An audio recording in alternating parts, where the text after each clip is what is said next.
Hi friends, welcome to Viral Media. இந்த வீடியோல நாம எப்படி ரொம்ப கரி பிடிச்ச கேஸ் பர்னரை கூட ரொம்ப சுலபமா புதுசு போல மாத்தலாம் அப்படின்றத பத்தி பார்க்கலாம். இதுக்கு நமக்கு தேவையானதெல்லாம் பாத்தீங்கன்னா ஃபர்ஸ்ட் வந்து நம்ம வீட்லயே செஞ்ச மல்டிபர்பஸ் லிக்விட் வந்து இதில் கொஞ்சம் ஊற்றிக்கலாம். ஃப்ரெண்ட்ஸ், இந்த லிக்விட் எப்படி செய்கிறது அப்படின்றத வந்து நான் ஒரு வீடியோவாக போஸ்ட் பண்ணியிருக்கேன். அதோட லிங்க் டிஸ்கிரிப்ஷனில் அட்டாச் பண்ணியிருக்கேன், நீங்கள் போய் செக் பண்ணிக்கோங்க.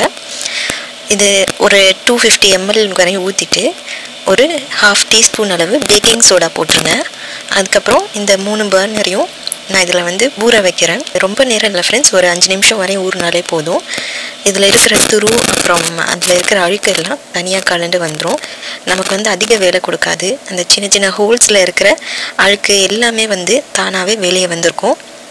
ஸோ நீங்கள் அடுத்ததாக வந்து இந்த மேலே இருக்கிற கறியை மட்டும் எப்படியாவது க்ளீன் பண்ணிட்டா போதும்.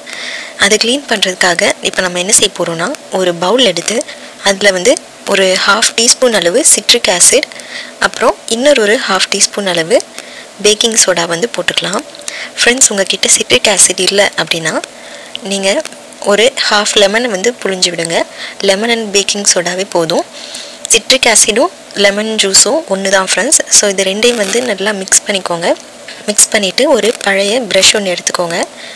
இப்போது ஒரு பர்னராக எடுத்து அதில் மேலே படிஞ்சிருக்கிற அந்த கரையை மட்டும் நான் வந்து க்ளீன் பண்ணிக்கிறேன். ரொம்பலாம் அழுத்தி தேய்க்க வேண்டாம் ஃப்ரெண்ட்ஸ். இது வந்து லைட்டாக தடவினாலே போதும், அதில் இருக்கிற கறியெல்லாம் தானாகவே வந்துடும்.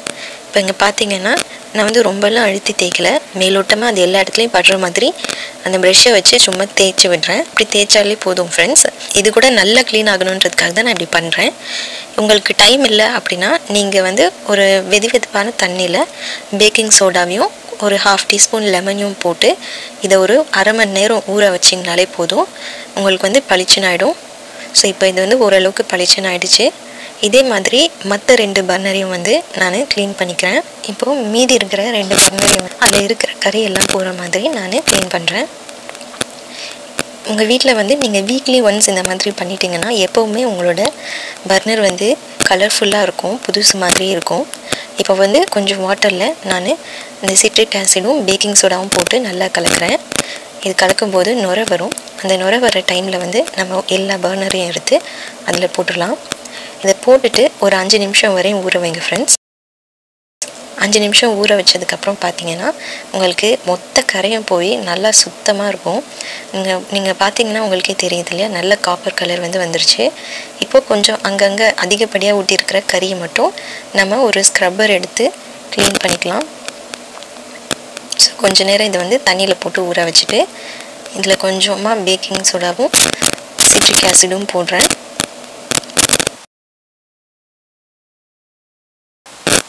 இப்போ எடுத்து பார்த்தீங்கன்னா கொஞ்சம் நெஞ்ச கரை இருந்தது கூட மொத்தமாக போயிடுச்சு. ஸோ இப்போ வந்து லேசாக ஒட்டியிருக்கிறத மட்டும் சிட்ரிக் ஆசிடையும் பேக்கிங் சோடாவையும் எடுத்து நல்லா மேலே பூசி ஒரு ஸ்க்ரப்பரை வச்சு லைட்டாக தேய்ச்சி விடுறேன். எந்தெந்த இடத்துல கரை ஒட்டியிருக்கோ அந்த இடத்துல மட்டும் தேய்க்கிறேன். இதே மாதிரி ஒரு 2 மினிட்ஸ்க்கு நீங்கள் ஸ்க்ரப் பண்ணிட்டீங்கன்னா ஃபுல்லாகவே உங்களுக்கு க்ளீன் ஆயிரும். ஸோ இதை வந்து நெக்ஸ்ட் டைம் நம்ம க்ளீன் பண்ணும்போது நமக்கு இவ்வளோ வேலையெல்லாம் இருக்காது ஃப்ரெண்ட்ஸ். ஜஸ்ட்டு சும்மா ஊற போட்டாலே போதும், நமக்கு மொத்த கரையும் வந்துடும். இதை வந்து ரெகுலராக நீங்கள் க்ளீன் பண்ணிகிட்டே இருந்தீங்கன்னா நமக்கு இந்த அளவுக்கு வேலை வைக்காது. இப்போ பார்த்தீங்கன்னா நமக்கு எல்லா பர்னருமே வந்து ரொம்ப நல்லா க்ளீனாக இருக்குது. ஸோ இந்த ஒரு பர்னரில் மட்டும் பெயிண்ட் அடித்து வச்சதுனால இது பெயிண்ட் வந்து போக மாட்டேங்குது. ஸோ உங்களுக்கு வந்து இந்த அளவுக்கு பண்ண முடியல அப்படின்னாலும் ஓரளவுக்கு உங்களுக்கு அழுக்கு கம்மியாக இருந்துச்சுன்னா நீங்கள் பெட்ரோல் அப்படி இல்லைன்னா மண்ணெண்ணெய் வச்சு கொஞ்சம் நேரம் இதை ஊற வைங்க. ஊற வச்சிங்கன்னா அப்போ உங்களுக்கு எல்லா அழுக்கும் தானாகவே மேலே திரண்டு வந்துடும். ஸோ நீங்கள் கஷ்டப்படாமல் சீக்கிரமாக குறைஞ்ச நேரத்துலேயே இதை வந்து க்ளீன் பண்ணி முடிச்சிடலாம். ஓகே ஃப்ரெண்ட்ஸ், இப்போ நம்ம இந்த பர்னர் வந்து நல்லா க்ளீன் பண்ணிட்டோம். இதே மாதிரி நீங்களும் உங்கள் வீட்டில் வந்து ட்ரை பண்ணி பார்த்துட்டு எப்படி இருக்குது அப்படின்றத எனக்கு கமெண்ட்டில் சொல்லுங்கள். இது போல் இன்னும் நிறைய வீடியோஸ் வந்து நம்ம சேனலில் வந்துகிட்டே இருக்குது. நம்ம சேனலில் மறக்காமல் சப்ஸ்கிரைப் பண்ணிக்கோங்க. உங்கள் ஃப்ரெண்ட்ஸ் அண்ட் ஃபேமிலிஸ்க்கு எல்லாருக்கும் ஷேர் பண்ணுங்கள். ஓகே ஃப்ரெண்ட்ஸ், உங்களோட டவுட்ஸ் எதுவாக இருந்தாலும் நீங்கள் கமெண்ட் செக்ஷனில் கேளுங்க. தேங்க்ஸ் ஃபார் வாட்சிங்.